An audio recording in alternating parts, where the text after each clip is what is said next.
Hey Max, this is Joel. Now, from this angle, this was the very first swing from the other day. Again, your arms and shoulders are together better and better. That one looked a little funny there. It's almost like you slipped a little bit with that left foot moving so much. And your head's down real hard and your legs are too active there, right? This is what that one looked like from down the line. Okay. But the one thing that we worked so hard on last time, trying to get your backswing path of the club head and the downswing path more similar to each other, that's gaining on it there, Max. Now again, you're more underneath it than you'd really want to be. You would hit your gizmo if it was there, but at least that's gaining on it. But the thing I really wanted you to kind of notice there is that there's too much, so you're up on your toe there, right at impact, so you're almost off that foot. It's moving around, that right foot. Too much downward and movement with your head and upper body, and too much leg movement, remember, on the downswing. And the vast majority of tour players, not all of them, buddy, but most of them, when you look at that impact position, that right knee won't be touching the left knee, like you're sitting over here with Nick Price. That right leg is back a lot more than what we were seeing as you started out the other day. And so, I wanted you to hit a lot of balls with me there, buddy. Right, with that drill right there. Keep that right leg back better, by virtue of you keeping those feet on the ground better instead of kind of getting up on your toes, especially on that right toe. And that kept your head up better too, you see there. And from down the line, your foot came up, but this was you, remember, on the backswing trying to get on the line better, and this is almost always what happens, right? When you try to do better on the backswing, so that looks better than what you started with, but now on the downswing, it gets above it, and that would definitely create some ball flights that you don't want. So I moved that barrier away for you. And then I wanted you again. There you go, buddy. That looks a lot better. Feet were on the ground.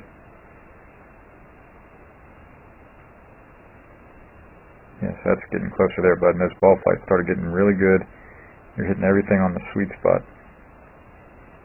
So that looks a lot better than what you started with.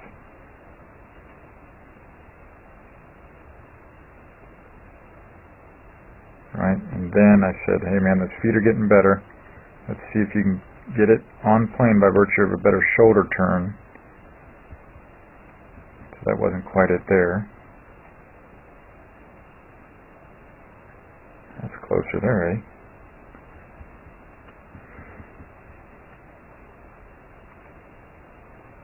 There you go, buddy. That was closer. This was the last one we recorded. There you go, bud. Look at that.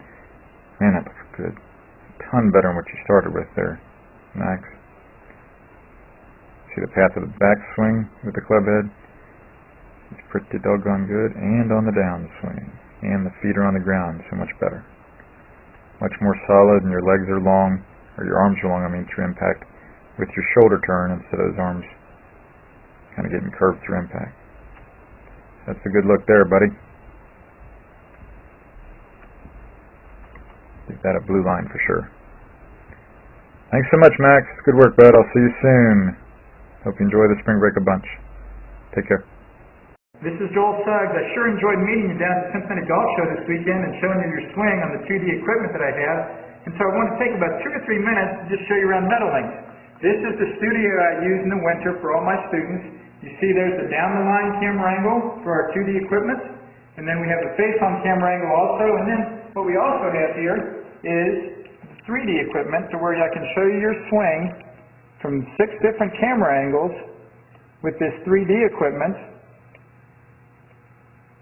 and we can get your swing from down to the 1/120th of a second in terms of exactly what your hips, shoulders, and hands are doing in the swing.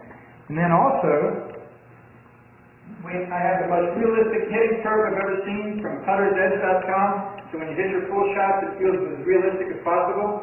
And then I have 3 different green speeds for you to practice your putting. 9.5 on the step meter, 10.5 on the step meter, and 12.5 on the step meter. That's benefited my students tremendously. And then also I have a lot of learning aids like this Smart Stick. You can see the rest of those learning aids over here in my bag that we can work on to help you learn the certain fields in your golf swing that you and I both want. And then also I help my students a lot with their equipment through the winter. This is a frequency analyzer where we twang your club and it gives us a reading here. And then also we plot your whole set, each club on these lines to see if the set is really matched or not. Quite often they aren't, and it helps my students tremendously when they find out what clubs are the offending clubs. Then if we get tired of being indoors and we want to go outdoors and get some, we can do that. It's my daughter. Ellie, good to see you. I haven't seen her in weeks. No wonder you've been gone, Ellie. You've been out here playing in the snow all this time. But this is our natural turf area. This is closed until April, as you can see. But it's a fantastic area where we can step outside and hit some balls and get some real ball flight. Or, if we get pretty satisfied with things are looking better on the video here, we're kind of cooped up inside and want to go outside, we can step on out and hit balls and see real ball flight for about 5 or 10 or 15 minutes, however long you and I can stand the cold, out into the air, and we see them land at these different flags. I have a yardage book for this driving range. It's the first one I've ever seen in my life where we know exactly what it is for the front, back, and middle of each green. And again, the covered area here is heated, so we stay out there for about 5, 10, 15 minutes, like I said. It enables us to see some ball flight, and then we get satisfied that things are looking the way we want, and we come back inside, take off our coat, and look again at the video equipment to see how your swing's looking, to make sure that you understand it. And then notice too, my exercise ball up top here, and then also, so I help my students a lot with their fitness through the winter, and then I will help you also with your sports psychology, with your golf psychology from the golfpsych.com people down in Texas. That's helped my students tremendously a lot over the years too. So again, I sure enjoyed meeting you down at the Cincinnati Golf Show this weekend. I look forward to seeing you again out here this summer at Meadowlinks, or even right now in the winter. I have a lot of people that work on their games with me right through the winter. Check out more information about the things I do to help you at joelsuggs.com. Take care.